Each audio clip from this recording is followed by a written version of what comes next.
നമ്മളെപ്പോഴും മറ്റുള്ളവരെ മാറ്റാനായിട്ടും മറ്റുള്ളവരുടെ കുറ്റം കണ്ടുപിടിക്കാനായിട്ടും മറ്റുള്ളവർക്കെല്ലാം പ്രശ്നമാണെന്നൊക്കെ കരുതുന്നവരാണ്.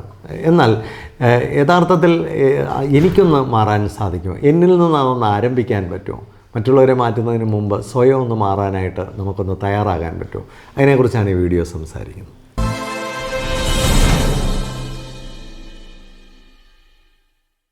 ചെറിയ പ്രായത്തിലാണ് നമുക്ക് മനുഷ്യരെയൊക്കെ നന്നായിട്ട് ഓർഗനൈസ് ചെയ്തെടുക്കാൻ പറ്റുന്നൊരു സമയം. ഈ ഓർഗനൈസ് ചെയ്തൊരു മനുഷ്യനെ എടുക്കുക എന്ന് പറയുന്നത് വളരെ എളുപ്പമായ കാര്യമാണ്. നേരെ മറിച്ച് റിപ്പയർ ചെയ്യുക എന്ന് പറയുന്നത് വളരെ പ്രയാസമുള്ള കാര്യമാണ്. പലപ്പോഴും മുതിർന്നു കഴിഞ്ഞിട്ടാണ് നമ്മളൊരു ജോലിയിലേക്ക് പ്രവേശിക്കുമ്പോഴോ നമ്മളൊരു ഹോസ്റ്റലിൽ പോയി നിൽക്കുമ്പോഴോ അല്ലെങ്കിൽ നമ്മളൊരു വിവാഹമൊക്കെ കഴിക്കുമ്പോഴോ ഒക്കെ ആയിരിക്കും നമ്മുടെ കുറവുകൾ എന്തൊക്കെയാണ്, നമ്മളിലെ പോരായ്മകൾ എന്തൊക്കെയാണെന്ന് പലപ്പോഴും നമുക്ക് മനസ്സിലാക്കാൻ സാധിക്കുന്നു.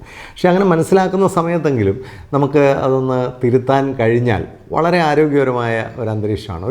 ഒരു ലേണിംഗ് പേഴ്സണാലിറ്റി എന്ന് പറഞ്ഞാൽ ഏതൊരു മൊമെൻറ്റിലും എനിക്ക് മാറ്റേണ്ട ഒരു 3 കാര്യങ്ങൾ, ഇതിനെപ്പറ്റി മനസ്സിൽ ചിന്തിക്കുന്ന ഒരാളാണ് ഒരു ലേണിംഗ് പേഴ്സണാലിറ്റി എന്ന് പറയുന്നത്. അല്ലെങ്കിൽ ഒരു ഡെവലപ്മെൻറ്റൽ ആറ്റിറ്റ്യൂഡുള്ള ഒരാൾ ആരാണെന്ന് ചോദിച്ചാൽ എന്നിൽ മാറ്റേണ്ട ഒരു 3 കാര്യങ്ങൾ. നമ്മൾ ലോകത്തുള്ള എല്ലാം മാറ്റാനായിട്ടും മറ്റുള്ളവരെല്ലാം മാറ്റാനായിട്ട് ശ്രമിക്കുന്നതിന് പകരം എനിക്ക് മാറ്റേണ്ട ഒരു 3 കാര്യങ്ങൾ എന്തൊക്കെയാണ്? അത്തരത്തിലുള്ള ഒരു പ്രയോറിറ്റി നമ്മുടെ ജീവിതത്തിൽ നമുക്ക് കണ്ടെത്താൻ കഴിഞ്ഞാൽ തന്നെ അത്തരം മനുഷ്യർ ജീവിതത്തിൽ വിജയിക്കുന്ന ജീവിതത്തിൽ മാറ്റങ്ങളുണ്ടാക്കും.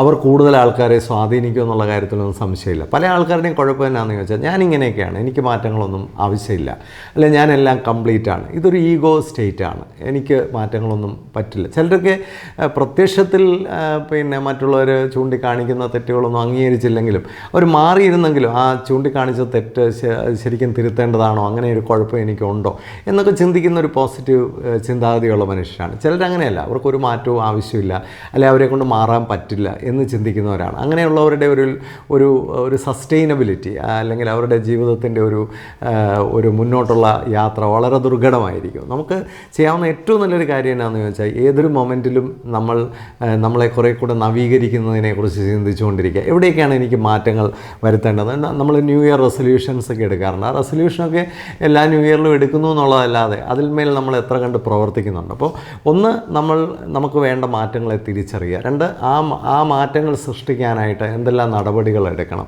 പിന്നെ മൂന്നാമതായിട്ട് അതിനുവേണ്ടി ഒരു പെർസിസ്റ്റൻ്റ് എഫേർട്ട്. അത് മാറ്റിയെടുക്കുക അത്ര എളുപ്പമല്ല. പ്രായമായി കഴിഞ്ഞാൽ നമുക്ക് ഒരു ചെറിയ മാറ്റം പോലും വരുത്തണമെങ്കിൽ വലിയ പെർസിസ്റ്റൻ്റ് എഫേർട്ട് അതിനാവശ്യമുണ്ട്. പ്രത്യേകിച്ച് വിവാഹ ബന്ധത്തിലൊക്കെയുള്ള ഏറ്റവും വലിയൊരു ആവശ്യം എന്ന് പറയുന്നത് നമ്മൾ രണ്ടുപേരും ഒരുമിച്ച് ജീവിക്കാൻ തുടങ്ങുമ്പോൾ, കുട്ടികളൊക്കെ ആയി കഴിയുമ്പോൾ അപ്പോൾ ഒരുപാട് മാറ്റങ്ങൾ നമ്മളിൽ സൃഷ്ടിച്ചെങ്കിൽ മാത്രമേ നല്ലൊരു കുടുംബജീവിതം മനോഹരമായിട്ട് നമുക്ക് മുമ്പോട്ട് കൊണ്ടുപോകാനായിട്ട് പറ്റുള്ളൂ. അല്ലാതെ നമ്മളുടെ ഒരു റിജിഡായിട്ടുള്ള പേഴ്സണാലിറ്റി വെച്ചുകൊണ്ട് ബാക്കിയുള്ളവരെയെല്ലാം നമുക്ക് എനിക്ക് അനുകൂലമാക്കി തീർക്കാമെന്ന് വിചാരിച്ചാൽ ആധുനിക കാലത്ത് ഒരു വിവാഹ ജീവിതത്തിലൊന്നും അങ്ങനെയുള്ളവർ വിജയിക്കാൻ ഒരു സാധ്യതയില്ല. അപ്പോൾ നമ്മളെ സംബന്ധിച്ച് നമുക്ക് എന്താണ് മാറ്റങ്ങൾ വരുത്താൻ പറ്റുന്നത്, ഏത് മാറ്റങ്ങൾ വരുത്തിയാൽ എന്തെല്ലാം ഗുണങ്ങൾ അതുകൊണ്ടുണ്ടാവും എന്ന് മനസ്സിലായിക്കൊണ്ട് തൊഴിൽ രംഗത്ത് നമ്മൾ റിജിഡായിട്ട് നിന്നാൽ നമ്മൾ വെളിയിലായിപ്പോൾ either you go up or go out എന്നാണ് തൊഴിൽ പറയുന്നത്. ഇപ്പോൾ ഗോ അപ്പ് എന്ന് പറഞ്ഞാൽ നമ്മൾ നിരന്തരമായിട്ട് പഠിക്കുകയും നിരന്തരമായിട്ട് അപ്ഡേറ്റ് ചെയ്യുകയും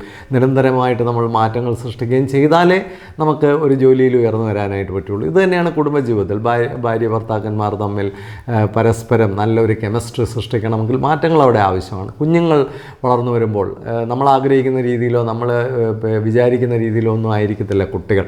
അപ്പോൾ കുട്ടികൾക്കനുസരിച്ച് നമ്മൾ ഒത്തിരി മാറ്റങ്ങൾ വരുത്തിയാലേ കുട്ടികളുടെ ഡെവലപ്മെൻറ്റ് ശരിയാവുകയുള്ളൂ. അതുപോലെ തന്നെ നമുക്ക് സമൂഹമായിട്ട് നല്ല രീതിയിൽ ഇടപെടണമെങ്കിൽ നമ്മുടെ പല സ്വാർത്ഥമായ താല്പര്യങ്ങളും നമ്മൾ മാറ്റിവെക്കണം. എനിക്ക് എന്നെ മാത്രം കാണാൻ കഴിയുന്നുള്ളൂ എന്നുള്ളതൊരു ദാരിദ്ര്യമാണ്. എനിക്ക് മാറാൻ കഴിയില്ല എന്ന് ചിന്തിക്കുന്നത് സത്യത്തിൽ ആധുനിക കാലത്തൊരു അടിമത്തമാണ്.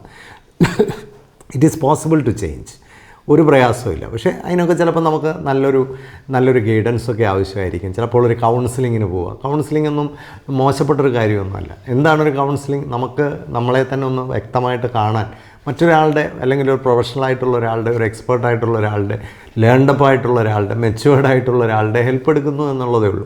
അതൊന്നും തെറ്റായ കാര്യമൊന്നുമല്ല. കാരണം നമ്മളെല്ലാം ഓരോ രംഗത്തെ എക്സ്പേർട്ടുകളാണ്. പക്ഷേ ബിഹേവിയറൽ കാര്യങ്ങളിൽ അല്ലെങ്കിൽ മാനസികമായ കാര്യങ്ങളിൽ, ഇമോഷണൽ കാര്യങ്ങളിൽ നമ്മൾ ചിലപ്പോൾ എക്സ്പേർട്ട് ആയിക്കൊള്ളണമെന്നില്ല. ആ കാര്യത്തിൽ നമ്മൾ വേറൊരാളുടെ ഹെൽപ്പ് എടുക്കുന്നതുകൊണ്ട് യാതൊരു തെറ്റുമില്ല. അപ്പോൾ ഇത്തരത്തിലൊക്കെ നമുക്ക് കുറച്ചുകൂടെ പോസിറ്റീവായിട്ട് ചിന്തിക്കാൻ കഴിഞ്ഞാൽ ഒരു കുടുംബജീവിതമൊക്കെ മെച്ചപ്പെടണമെങ്കിൽ കുടുംബമായിട്ട് തന്നെ എല്ലാവരും കൂടെ തന്നെ ചേർന്ന് അതിനൊരു പരിവർത്തനം വരുത്താൻ ശ്രമിച്ചാലേ മാറ്റങ്ങൾ ഉണ്ടാവുള്ളൂ. അവൾക്കാണ് പ്രശ്നം, അവനാണ് പ്രശ്നം എന്ന് കൈ ചൂണ്ടിയോണ്ട് കാര്യമില്ല. പ്രശ്നം കുറേയൊക്കെ നമുക്കും ഉണ്ടായിരിക്കും. നമ്മുടെ പ്രശ്നങ്ങൾ മാറ്റാൻ നമ്മൾ തയ്യാറാകുമ്പോൾ മറ്റുള്ളവരുടെ പ്രശ്നങ്ങൾ മാറും.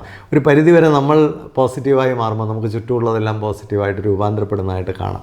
അപ്പോൾ ഇത്തരത്തിൽ എനിക്ക് അത്യാവശ്യമായിട്ട് ചേഞ്ച് ചെയ്യേണ്ട ഒരു 3 കാര്യങ്ങൾ, ഇത് കണ്ടുപിടിക്കാൻ ഈ മൊമെൻറ്റിൽ കഴിഞ്ഞാൽ നമ്മുടെ ജീവിതം സക്സസ്ഫുൾ ആവും. നമുക്ക് ചുറ്റുമുള്ളവരുടെ ജീവിതം കുറേ കൂടെ ആശ്വാസമുള്ളതും കുറേ കൂടെ സന്തോഷമുള്ളതുമാകും. ഇതാണ് ഇന്ന് കുടുംബജീവിതത്തിൽ മനുഷ്യന് ഏറ്റവും കൂടുതൽ ആവശ്യം. ഭാര്യ-ഭർത്തൃ ബന്ധത്തിൽ വിജയിക്കാൻ ഏറ്റവും പ്രധാനമായിട്ട് ആവശ്യം ഇതാണ്. അത് ചിലപ്പോൾ ഒരു ആരോഗ്യത്തിൻ്റെ പ്രശ്നമായിരിക്കും. നമ്മൾ ശാരീരിക ആരോഗ്യത്തിലായിരിക്കും, മാനസിക ആരോഗ്യത്തിലായിരിക്കും, വൈകാരികമായ ചില ഇതിലായിരിക്കും, കാഴ്ചപ്പാടുകളിലായിരിക്കും, ചില ചിന്താഗതിയിലായിരിക്കും. ഇത് എന്തുമായിക്കോട്ടെ, അല്ലെങ്കിൽ ചില പുതിയ കാര്യങ്ങൾ പഠിക്കേണ്ടതായിരിക്കും. എന്താണെങ്കിലും അതിന് പോസിറ്റീവായിട്ട് മാറാനൊരു ശ്രമം നമ്മുടെ ഭാഗത്തുനിന്നുണ്ടായാൽ അതിനെയാണ് ഒരു ഡെവലപ്മെൻറ്റൽ ആറ്റിറ്റ്യൂഡ് അല്ലെങ്കിൽ ഒരു ലേണിംഗ് പേഴ്സണാലിറ്റി എന്നൊക്കെ നമുക്ക് വിളിക്കാൻ കഴിയുന്നത്. ആധുനിക കാലം അങ്ങനെയുള്ള മനുഷ്യരെ ആവശ്യപ്പെടുന്നു. എല്ലാ ആശംസകളും നേരുന്നു. വിജയം നിങ്ങളോടൊപ്പം ആയിരിക്കട്ടെ. Thank you.